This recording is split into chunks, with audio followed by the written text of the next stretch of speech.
इस तरह की घटना को विरोध नहीं करते हैं तो सीधे हम कर सकते हैं कि ये गुंडई हुआ। तेजस्वी जी ने अपनी कार्यशैली अपनाई है वो घोर निंदनीय है और हम समझते हैं कि यदि इस परिप्रेक्ष्य में अगर कहीं वो बिहार के मुख्यमंत्री बनते हैं तो शायद वो दिन बिहार के लिए दुर्भाग्यपूर्ण बातें होगी। चीप पॉपुलरिटी जिसको कहते हैं, न ऐसा कभी कोई किया है और नहीं कर सकता है। बिहार के पूर्व मुख्यमंत्री जीतन राम मांझी हमारे साथ हैं जो बताएंगे कि पिछले 40 वर्षों से जो इस विधानसभा में रहे हैं उनका अनुभव क्या रहा है, क्या ऐसा काला अध्याय कभी जीवन में उन्होंने देखा है। मांझी जी, जिस तरह की घटना हुई, मारपीट की घटना हुई विधायकों के साथ और विधायकों ने भी जो जिस तरह का काम किया, उसको कभी आप याद करते हैं कि आपके पूरे करियर में देखा हो आपने? देखिए, बहुत नज़दीक से 40 साल से बिहार विधानसभा के कार्यक्रम को देख रहे हैं। बहैसियत विधायक भी 35 साल मेरा हो गया। हम समझते हैं कि जिस प्रकार की घटना इस बार घटी, ये घटना कभी नहीं घटी है या इसके पहले भी घटना नहीं घटी है जैसा कि लोग बतलाते हैं। और आज ऐसा लगता है कि जो विपक्ष के लोग हैं मुद्दा विहीन हो गए हैं और मुद्दा की बात न उठा करके एन केन प्रकार न डिस्टर्ब करना चाहते हैं या मीडिया में बना रहना चाहते हैं और जनता को गलत मैसेज देना चाहते हैं कि जनता ये समझे कि हम उनके लिए काम कर रहे हैं। अब जिस मुद्दा के लिए इन लोगों ने ऐसा किया, खास करके विशेष बिहार सुरक्षा बल के जो क्रिएशन किया जा रहा है उसके संबंध में जो बिल आई, उस पर इन लोगों को जानना चाहिए कि आखिर ये क्या है। लेकिन अगर बिल की बात हम बाद में करेंगे, सवाल है प्रोटेस्ट करना ये जमहूरियत में, प्रजातंत्र में विरोधियों का काम है, लेकिन उसका एक ढंग है क्योंकि वो भी सरकार के अंग होते हैं। सरकार कैसे चले इसके लिए उनको आईना दिखाना चाहिए सरकार को, न कि मसल पावर यूज़ करना चाहिए। अभी कौन विरोधी दल के नेता हैं जा करके हमारे स्पीकर के सामने, कुर्सी के सामने लेटा दिए अपने अपने भाई और लोगों के साथ।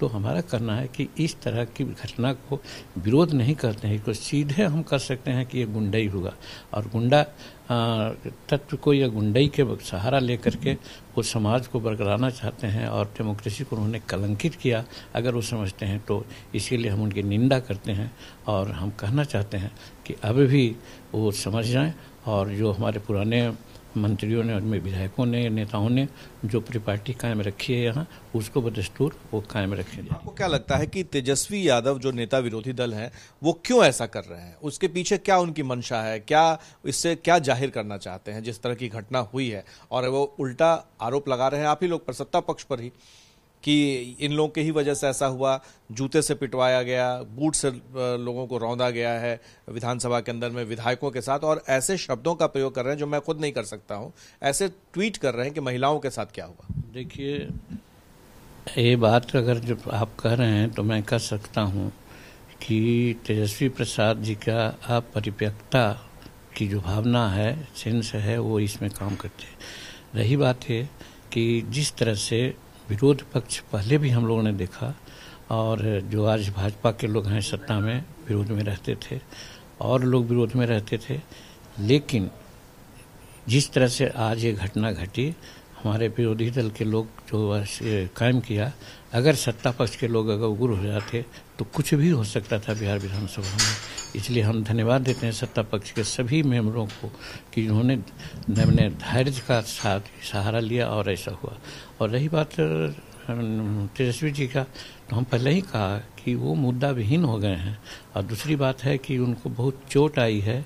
वो तो अपने को मुख्यमंत्री मान लिए थे, चुनाव में हम जीत जाएंगे, कहाँ पोस्टिंग कराएंगे, कहाँ क्या कराएंगे, उन पर वर्कर कहते थे कि अच्छा 8 दिन के बाद हमारी सरकार बनेगी तो तुमको हम दिखलावेंगे। तो इस तरह से उनको सेटबैक हुआ है और इसके चलते उनको यही लग रहा है कि कैसे कितना जल्दी से इस सरकार डिस्टर्ब हो, फिर चुनाव हो या हमारे पक्ष में लोग आ जाएं, हम मुख्यमंत्री बन जाएं।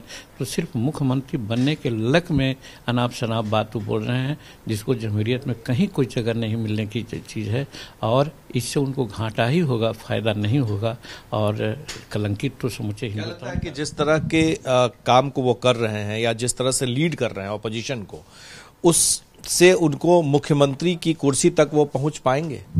देखिए, राजनीतिक संभावनाओं का मामला है, इस पर हम लोग कुछ फोरकास्ट नहीं करना चाहते हैं।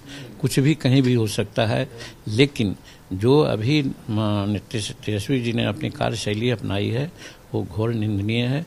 और हम समझते हैं कि यदि इस परिप्रेक्ष्य में अगर कहीं वो बिहार के मुख्यमंत्री बनते हैं तो शायद वो दिन बिहार के लिए दुर्भाग्यपूर्ण बातें होगी। लेकिन मेरा विश्वास है कि यहाँ की जनता और सब लोगों में इतनी परिपक्वता है कि शायद उनको ये सपना को पूरा नहीं होने दें। तेजस्वी यादव ने कहा है कि जब तक सरकार माफी नहीं मांगेगी, नीतीश कुमार माफी नहीं मांगेंगे इस घटना के लिए, वो 5 साल तक सदन का बहिष्कार करेंगे, वो सदन में नहीं चलने देंगे, सदन में नहीं आएंगे। देखिए, यही साबित होता है कि वो कितना मैच्योर्ड हैं। रही बात सत्ता पक्ष लोगों का यहाँ कहाँ कुछ योगदान है कुछ करने में। ये तो स्पीकर वर्सेस विरोधी दल के लोग और पुलिस की बात हुई। तो सवाल है कि जिस स्पीकर के कुर्सी पर आप अपमानजनक कर्तव्य करते हैं और अनेक प्रकार की बात आप बोलते हैं, तो वहाँ पर स्पीकर पुलिस का सहारा न लेकर के क्या अपने पिटाते या कुर्सी तोड़वाते या और कुछ करवाते। रही बात सत्ता पक्ष न कोई मंत्री इन्वॉल्व है, न विधायक इन्वॉल्व है, सब लोग साइलेंट एक्सपेक्टेड थे, लोग अवाक थे कि साहब ऐसा भी विरोध का कोई तरीका हो सकता है क्या। तो वैसी परिस्थिति में माफ़ी तो तेजस्वी प्रसाद को मांगना चाहिए जनता से कि हमसे गलती हो गई है, आगे जाकर कैसा कुछ नहीं करेंगे। और जहाँ तक 5 साल नहीं करेंगे, बाइकाट करेंगे, तो ये भी हम समझते हैं कि तो इससे अच्छा है। तो मैं कहता हूं कि अगर इतनी बात है, ऐसा चाहते हैं तो रिजाइन कर दें सब लोग। होगा नया चुनाव होगा, लोग आएंगे, देखा जाएगा। अच्छा, एक आखिरी सवाल है कि तेजस्वी यादव ने एक ट्वीट किया, जिस ट्वीट में उन्होंने ऐसे शब्दों का इस्तेमाल किया जो मैं सीधे तौर पर खुले तौर पर कह भी नहीं सकता हूं, कि महिलाओं के ब्लाउज में हाथ रखे गए, पुलिस वालों ने ऐसा किया, साड़ी खोली गई। आपको लगता है कि ऐसे शब्द का इस्तेमाल प्रजातंत्र में सही? सस्ती लोकप्रियता प्राप्त करने का एक उन्होंने ढंग अपनाया है, चीप पॉपुलरिटी जिसको कहते हैं।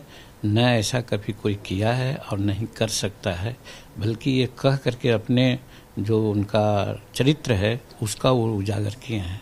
हम समझते हैं कि साधारण रूप में यदि कहीं इस तरह की घटना होती भी है तो उसको लोग उजागर नहीं करते हैं। और ये तो घटना हुई ही नहीं ऐसी उसको, लेकिन कह करके एक जनमानस में अपने पर चाहते हैं कि हम पर सहानुभूति हो। मुख्यमंत्री इंद्रिय रस ले रहे थे, ऐसा वो ट्वीट कर। ये तो महान आपत्तिजनक चीज़ है। इस चीज़ को तो हम समझ नहीं सकते हैं कि कोई ठीक दिमाग वाला आदमी जिसका दिमाग ठीक हो वैसा बोल सकता है। बहुत बहुत धन्यवाद। जीतन राम मांझी जी ने अपने पूरे करियर में क्या क्या हुआ, कैसे हुआ, इस विधानसभा के अंदर में उन्होंने व्याख्या की है। लेकिन एक खास बात है कि आने वाले दिनों में ये भी देखना होगा कि क्या तेजस्वी के रुख में कोई बदलाव आता है। हमारे सहयोगी विशाल के साथ प्रकाश कुमार, एबीपी न्यूज, पटना।